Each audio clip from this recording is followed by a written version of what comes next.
അവയവമാറ്റ ശസ്ത്രക്രിയയ്ക്ക് ഒരാളോടും പണം ആവശ്യപ്പെട്ടിട്ടില്ലെന്ന് ആലിൻ ഷെറിന്റെ കിഡ്നികൾ സ്വീകരിച്ച പെൺകുട്ടിയുടെ പിതാവ്. തട്ടിപ്പുമായി പലരും നടക്കുന്നുണ്ടെന്നും ഇതൊന്നും തങ്ങൾ അറിഞ്ഞിട്ടില്ലെന്നും പിതാവ് റിപ്പോർട്ടറിനോട് പറഞ്ഞു. നമ്മൾ ഇതുവരെയ്ക്കും ഒന്നും അറിഞ്ഞിട്ടില്ല. നമ്മൾ ആരും അങ്ങനെ ഇതുവരെയ്ക്കും കൊടുത്തിട്ടുമില്ല. അതിൻ്റെ വിഷയം നമുക്കറിയത്തില്ല. പിന്നെ വ്യാജമായിട്ട് ഒരുപാട് ആൾക്കാർ പിന്നെ മുമ്പത്തെ കാലത്ത് ഇപ്പോഴത്തെ കാലത്ത് നടക്കുന്നുണ്ട്. പക്ഷേ നമ്മൾ ഇതുവരെയ്ക്കും അങ്ങനെ പറഞ്ഞിട്ടില്ല ആരോടെയും.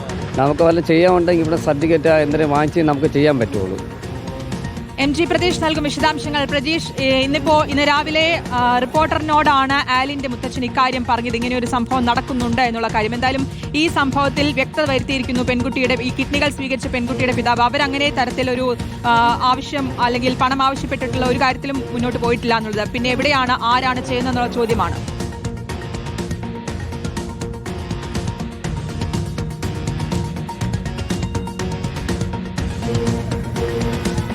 തിരുവനന്തപുരം മെഡിക്കൽ കോളേജിൽ ചികിത്സയിലാണ്. ഈ അവയവമാറ്റ ശസ്ത്രക്രിയയ്ക്ക് പിന്നാലെയാണ് ഈ അവയവം സ്വീകരിച്ച കുട്ടിക്ക് ചികിത്സാ സഹായം ആവശ്യമുണ്ടെന്ന പേരിൽ ചില വ്യാജ പോസ്റ്റുകൾ പ്രത്യക്ഷപ്പെട്ടത്. ഇതിന് പിന്നാലെയാണ് അതിൽ ഈ കുട്ടിയുടെ തന്നെ പിതാവ് വ്യക്തത വരുത്തിയിട്ടുള്ളത്. തങ്ങൾ ആരോടും പണം ആവശ്യപ്പെട്ടിട്ടില്ല എന്നതാണ് കുട്ടിയുടെ പിതാവായ സജി ഇന്ന് പ്രതികരിച്ചിട്ടുള്ളത്. വ്യാജമായ പലരും ഇതുമായി ബന്ധപ്പെട്ട ഈ പണപ്പിരിവുകൾക്കായി നടക്കുന്നുണ്ട്. അതൊന്നും തന്നെ തങ്ങളുടെ അറിവോടെയല്ല, താൻ സുഹൃത്തുക്കളോട് പോലും മകളുടെ ചികിത്സയ്ക്കായി പണം ആവശ്യപ്പെട്ടിട്ടില്ല എന്നതാണ് സജി പ്രതികരിച്ചിരിക്കുന്ന കാര്യം. അത്തരത്തിൽ ഏതെങ്കിലും തരത്തിൽ ചികിത്സാ സഹായത്തിന് പണം ആവശ്യപ്പെട്ടാൽ അതിന് ബന്ധപ്പെട്ട ചികിത്സാ രേഖകളടക്കം ഹാജരാക്കേണ്ട എന്ന ചോദ്യം കൂടി ആ കുടുംബം ചോദിക്കുന്നുണ്ട്. എന്തായാലും അത്തരത്തിൽ ഒരു കുടുംബത്തിന്റെ ഭാഗത്ത് നിന്ന് ഒരു നീക്കവും ഉണ്ടായിട്ടില്ല. ഇതിന് പിന്നിൽ പ്രവർത്തിച്ചവർക്കെതിരെ കൃത്യമായ നടപടി സ്വീകരിക്കണം എന്നതാണ് ആലിന്റെ കുടുംബവും ആലിൽ നിന്ന് അവയവം സ്വീകരിച്ച കുട്ടിയുടെ കുടുംബവും ഇപ്പോൾ ആവശ്യപ്പെട്ടിരിക്കുന്നത്. സർക്കാരിന്റെ ഭാഗത്തു നിന്ന് അത്തരത്തിൽ